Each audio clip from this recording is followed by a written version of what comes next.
Yo Isop, balik lagi bareng gue Satria. Ya, kali ini gue berkesempatan untuk explore di salah satu tempat bersejarah. Tempat ini adalah Monumen Pancasila Sakti, bertempat di Jakarta Timur, tepatnya di Pondok Gede ya, Lubang Buaya Pondok Gede. Tempat ini adalah tempat yang menyimpan banyak sejarah. Sejarah apa? Sejarah tentang gerakan 30 September. Mungkin buat teman-teman gak asing mendengar gerakan 30 September. Jadi ini waktu gua explore di sana. Oke sob, jadi kali ini gua lagi ada di Monumen Pancasila Sakti. Ya, Monumen Pancasila Sakti. Explore kali ini bukan lagi explore tentang mencari hantu, tapi explore kali ini adalah explore wisata malam, ya, wisata malam tempat bersejarah.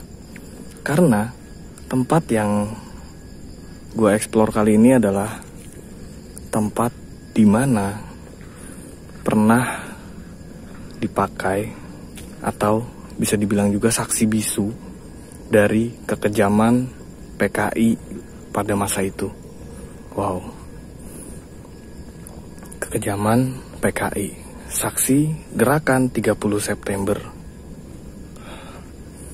Di sana bangunan-bangunannya, rumah penyiksaan, sumur, dan ada rumah komando, pos komando sama dapur umum. Jadi ini adalah lapangan yang memang sering dipakai untuk upacara ya.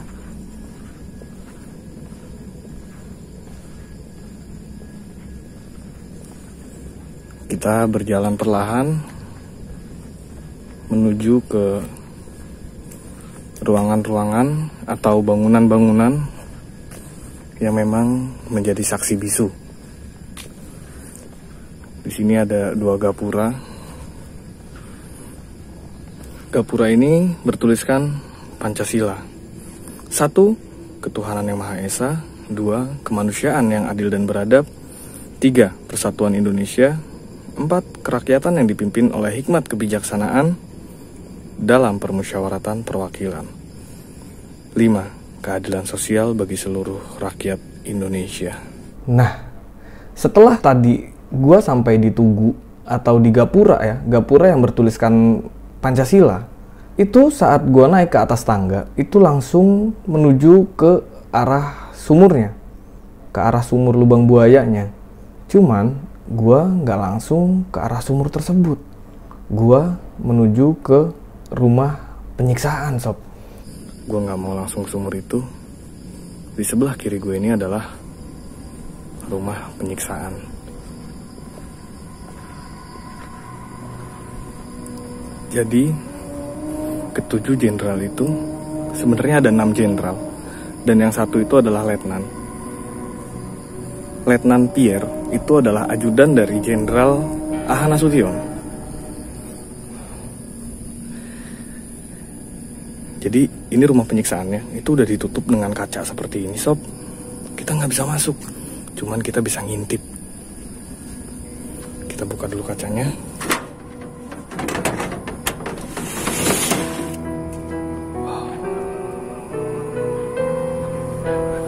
Ini adalah replika patung-patung para anggota PKI dan Gerwani. Ya, ini ada tampak patung wanita. Di sana juga ada tampak patung wanita. Nanti kita akan lihat dari 3 sudut. Dan para jenderal yang diculik saat itu. Di sini tampak ada 3 jenderal yang sedang diinterogasi, dan di sana Dan di sana ada 1 jenderal yang sedang dipaksa untuk menandatangani mungkin ya. Karena di depannya ada sebuah kertas.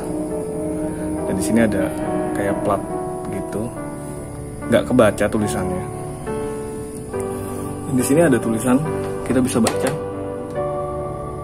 Mayor Jenderal TNI Suprapto, Mayor Jenderal TNI Sutoyo, dan Letnan 1 PA Tendean. Ya.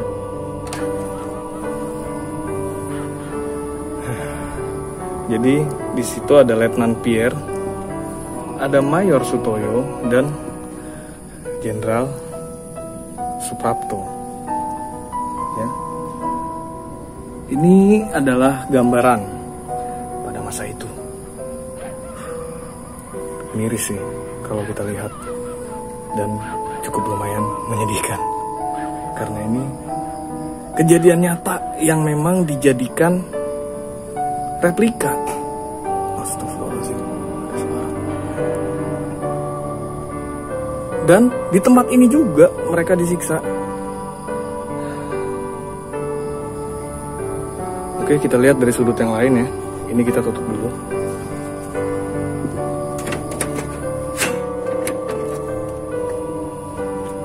Agak susah nutupnya.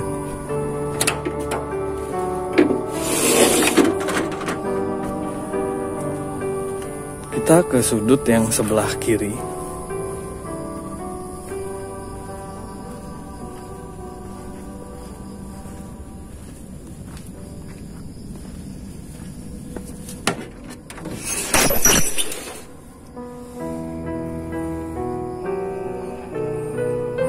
Dari sini tampak jelas wajah-wajah amarah mereka.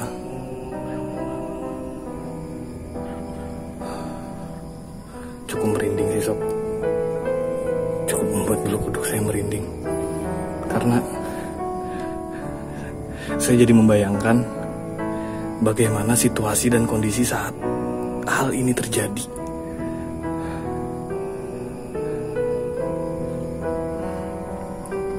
Oke, cukup kita lihat dari sudut yang sebelah sana. Susah nutupnya nih.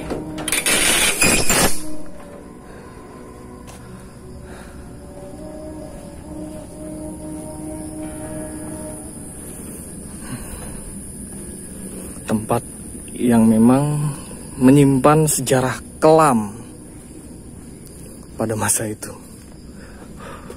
Dan di sebelah sana adalah monumen Pancasila Sakti, di mana ada 7 patung jenderal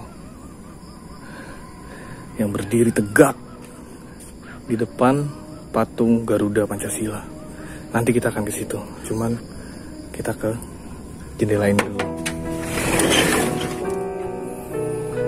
Ya, di sini tampak jelas, tepat di depan kita, Mayor Jenderal TNI S. Parman sedang diinterogasi, dan ada anggota PKI yang sedang membawa celurit, mungkin ya celurit, menunjuk ke arah meja, mungkin memaksa untuk menandatangani.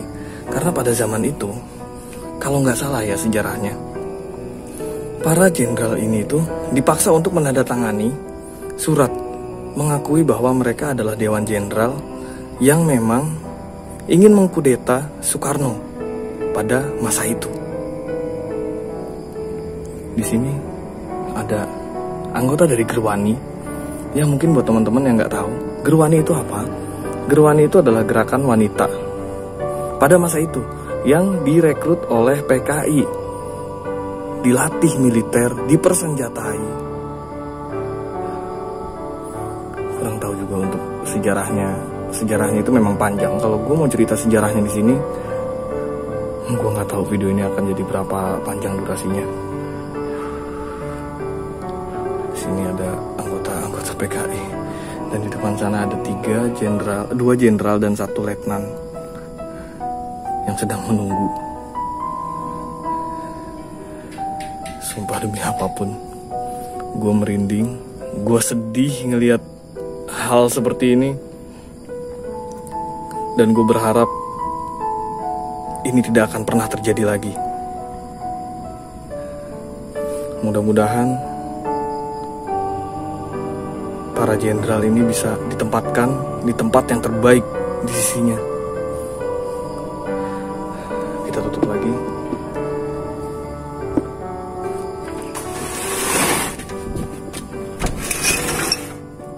Gimana sob? Serem nggak? Gue sih ngeliat patung itu ya, antara serem dan sedih, karena ini adalah kejadian nyata. Pada saat itu ini adalah kejadian nyata yang direka adegan dengan patung, dan tempatnya pun memang di situ, di rumah itu. Tragedi penyiksaan itu memang di rumah itu. Jadi tepat di tempatnya gue explore. Di situ memang menyimpan sejarah. Dan di samping dari rumah penyiksaan itu adalah sumur di mana 7 jenderal tersebut dikubur di situ. Jadi di tempat samping rumah penyiksaan itu adalah sumurnya. Menurut info yang gue baca ya, itu dulunya itu adalah sumur tua. Dulunya sumur tua. Langsung aja kita lihat bagaimana sumurnya.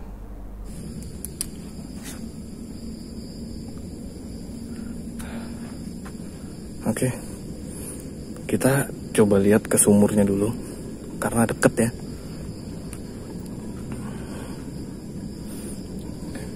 Sumur maut.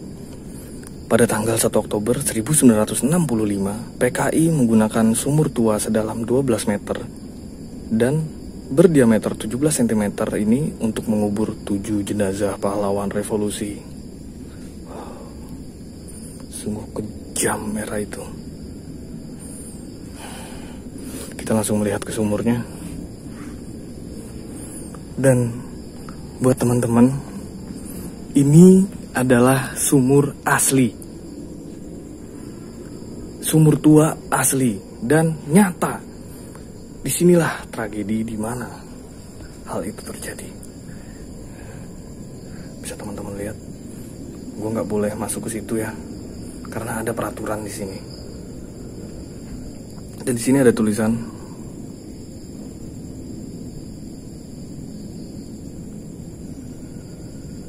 cintai perjuangan kami untuk menegakkan kemurnian Pancasila.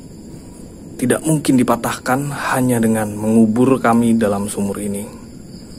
Lubang Buaya, 1 Oktober 1965. Disinilah 7 jenazah jenderal kita tercinta ditanam oleh PKI.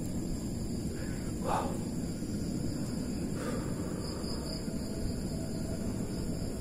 Nah, setelah gue explore di lubang sumur tersebut, di tempat itu ada rumah, atau bisa dibilang dulunya ini adalah pos komando. Pos komando ini difungsikan untuk para PKI dulu itu mengatur strategi, mengatur siasat di tempat tersebut.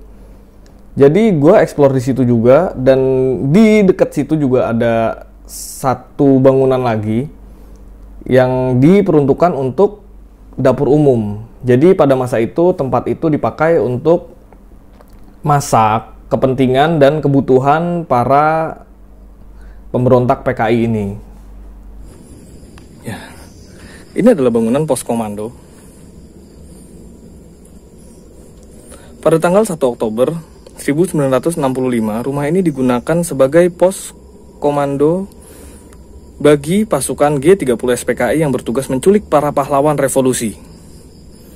Jadi disinilah tempat di mana pemberontak PKI saat itu mengatur siasat. Mungkin mereka duduk di sini saat itu, dan ini bangunan ini tuh masih bangunan aslinya. Hanya ada sedikit perbaikan seperti cat baru. Hanya perbaikan-perbaikan saja. Dan bangunan ini masih bangunan aslinya, teman-teman. Mulai dari kursi. Di sini ada kayak dipan. Mesin jahit di depan kita. Lemari. Teplok ini masih perabotan aslinya. Dan yang saya tahu, rumah ini itu dulunya adalah rumah Haji Sueb. orangnya mungkin masih hidup sampai sekarang. Orangnya masih hidup ya sekarang. Ini rumah Haji Sueb yang dipakai oleh anggota PKI saat itu untuk pos komando. Jadi info yang saya terima dan berkat dari artikel-artikel yang saya baca, di sini itu dulunya kampung yang didatengin sama anggota PKI itu. Mereka bicara di sini itu akan ada latihan militer, takut ada peluru nyasar, jadi tolong minggir dulu gitu, ngungsi gitu. Akhirnya mereka ngungsi. Dulunya ini ada 13 rumah. Di sekitar sini ada 13 rumah. Cuman 1, 2, dan 3, hanya 3 rumah yang memiliki sejarah. Hanya 3 rumah yang memiliki sejarah, yang dipakai untuk tempat-tempat mereka. Dan di depan kita ini adalah dapur umum. Dulunya anggota dari Gerwani, anggota PKI saat itu menggunakan rumah ini sebagai dapur umum. Rumah ini pada tanggal 1 Oktober 1965 digunakan sebagai dapur umum bagi anggota pasukan pemberontak G30 SPKI. Ya. Jadi di sini nih mereka menyiapkan makanan, minuman, persediaan untuk pasukan PKI yang bergerak memberontak saat itu. Kita buka pintunya. Wow. Oke, assalamualaikum warahmatullahi wabarakatuh. Dan ini semua masih perabotan asli. Sekali lagi saya bilang, ini semua masih perabotan asli, hanya saja diperbaharui, kayak contohnya dicat lagi gitu loh, dirawat supaya tidak terlihat usang. Ya ini, dan ini besi asli loh. Kalian bisa lihat ini kasur-kasur zaman dulu.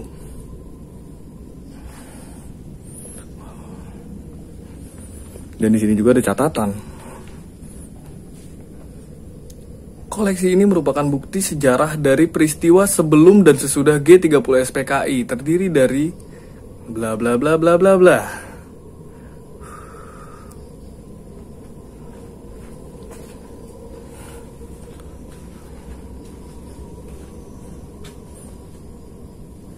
Di sini dapurnya.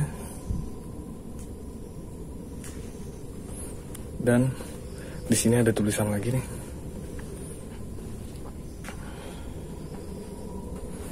Inilah sisa genteng asli dari ketiga rumah ini. Jadi ini genteng asli sebelum rumah ini diperbaharui ya mungkin. Genteng ini menyaksikan kekejaman zaman PKI masa itu.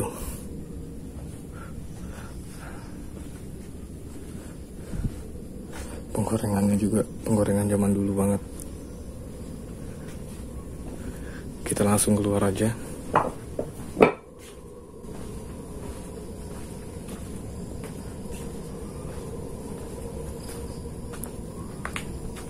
Karena tempat ini tuh spotnya nggak terlalu besar, hanya 3 rumah yang memang memiliki sejarah. Di sini ada mobil yang memang pernah dipakai untuk membawa salah satu jenazah jenderal saat itu, PN Artayasa. PN itu perusahaan negara ya, Artayasa. Ya, sekarang ini berubah menjadi Peruri. Kalau nggak salah ya. Kalau salah mohon dikoreksi di komentar apabila memang saya ada kesalahan dalam penyampaian.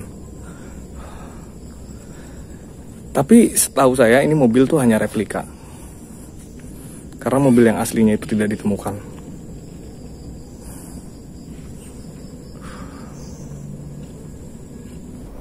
Nah, seperti yang kalian lihat tadi, gua baru saja menyorot mobil ya, mobil, dan mobil ini pernah dipakai untuk membawa jenazah salah satu jenderal korban dari gerakan 30 September. Gerakan 30 September. Mobil ini sempat dipakai untuk membawa jenazah, kalau nggak salah, itu Jenderal D.I. Panjaitan. Kalau tidak salah, kalau gua salah mohon dikoreksi. Dan setelah gua di tempat mobil tersebut, gua langsung menuju ke area di mana di situ ada 7 patung jenderal yang menjadi korban gerakan 30 September. Tepat di depan saya ini adalah patung ke-7 jenderal pahlawan revolusi kita yang sudah gugur dan tumbang dalam memperjuangkan revolusi Indonesia. Kita lihat dari yang paling kiri dulu. Mungkin tulisannya nggak kebaca ya.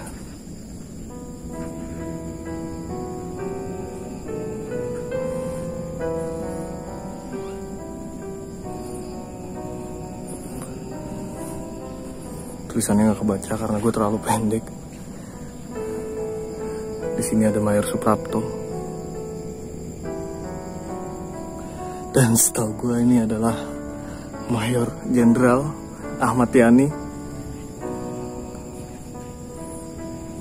yang menunjuk tepat ke arah sumur lubang buaya. Mungkin teman-teman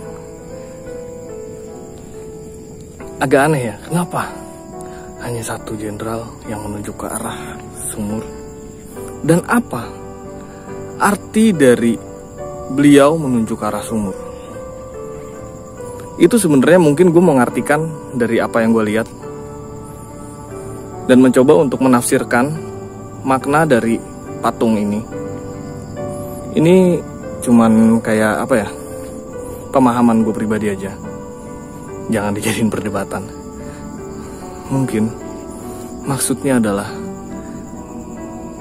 kami pernah terkubur dan gugur di sumur itu. Jangan sampai tragedi seperti ini terjadi lagi di era sekarang dan di era kapanpun. Jadikan ini sebagai pelajaran, karena NKRI harga mati. NKRI harga mati. Pancasila sakti. Dan di sini ada satu tulisan, waspada dan mawas diri agar peristiwa semacam ini tidak terulang lagi. Jakarta, 1 Oktober 1965, dini hari. Oke, mungkin cukup segitu aja penelusuran dan ngobrol-ngobrol kita pada malam hari ini. Jangan lupa di like kalau kalian suka, di subscribe kalau kalian suka dengan channel gue, dan jangan lupa juga di share ke teman-teman kalian supaya gue lebih bersemangat lagi untuk berkonten. Ya, oke. Jadi cukup sekian dari gue. Akhir kata, gue Satria. See you next time and goodbye.